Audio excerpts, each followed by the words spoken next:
Hi friends, ಎಲ್ಲರಿಗೂ ಸುಸ್ವಾಗತ. ಇವತ್ತು ನಾನು ರಾಗಿ ಮತ್ತು ಹೆಸರು ಕಾಳು ಯೂಸ್ ಮಾಡಿಕೊಂಡು ದೋಸೆ ಮಾಡ್ತಾಯಿದ್ದೀನಿ. ಬನ್ನಿ ಆ ರೆಸಿಪಿ ನೋಡೋಣ. ನಾನಿಲ್ಲಿ ಒಂದು ಪಾತ್ರೆಗೆ ಒಂದು ಅರ್ಧ ಕಪ್ನಷ್ಟು ರಾಗಿ, ಹಾಗೆ ಅರ್ಧ ಕಪ್ನಷ್ಟು ಹೆಸರು ಕಾಳು, ಒಂದು ಅರ್ಧ ಟೀ ಸ್ಪೂನ್ನಷ್ಟು ಮೆಂತ್ಯ ಹಾಕ್ಕೊಂಡಿದ್ದೀನಿ. ಇದನ್ನು ಒಂದು 2-3 ಸಲ ತೊಳೆದು ಮುಳುಗೋಷ್ಟು ನೀರು ಹಾಕಿ ನೆನೆಸಿಡಬೇಕು. ಒಂದು 8 ಗಂಟೆ ಹೊತ್ತು ನೆನೆಸಿದ್ರೆ ಸಾಕು. ನಾನಿಲ್ಲಿ ರಾತ್ರಿಯೇ ನೆನೆಸಿಡ್ತಾ ಇದ್ದೀನಿ.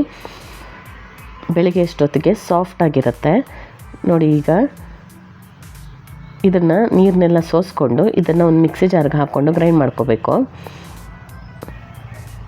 ನೆಂದಿರೋವಂಥ ಕಾಳನ್ನೆಲ್ಲ ಮಿಕ್ಸಿ ಜಾರ್ಗೆ ಹಾಕ್ಕೊಳ್ಳೋಣ.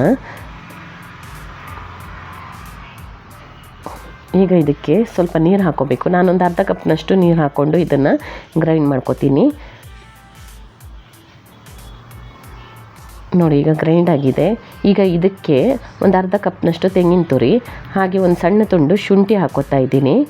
ನಂತರ ಒಂದು 3 ಹಸಿಮೆಣಸಿನ್ಕಾಯಿ, ಸ್ವಲ್ಪ ಕೊತ್ತಂಬರಿ ಸೊಪ್ಪು, ರುಚಿಗೆ ಬೇಕಾದಷ್ಟು ಉಪ್ಪು ಹಾಕ್ಕೊಂಡು ಮತ್ತೊಂದು ಸಲ ಇದನ್ನು ಗ್ರೈಂಡ್ ಮಾಡ್ಕೋಬೇಕು. ಫುಲ್ಲು ನೈಸಾಗಿ ಗ್ರೈಂಡ್ ಆಗಬೇಕು.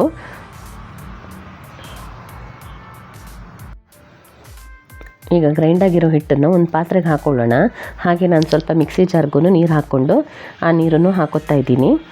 ದೋಸೆ ಹಿಟ್ಟಿನ ಹದಕ್ಕೆ ನಾನು ದೋಸೆ ಹಿಟ್ಟನ್ನು ರೆಡಿ ಮಾಡ್ಕೊಂಡಿದ್ದೀನಿ. ಈಗ ಇಲ್ಲಿ ಕಾವಲಿನೂ ಬಿಸಿಯಾಗಿದೆ.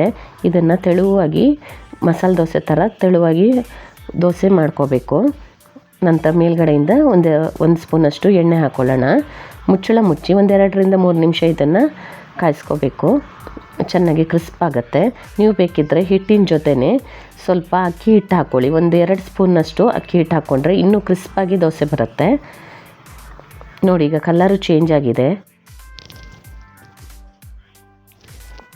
ಈಗ ಇದನ್ನು ತೆಗೆಯೋಣ. ತುಂಬಾ ಕ್ರಿಸ್ಪಿಯಾಗಿ ದೋಸೆ ರೆಡಿಯಾಗಿದೆ.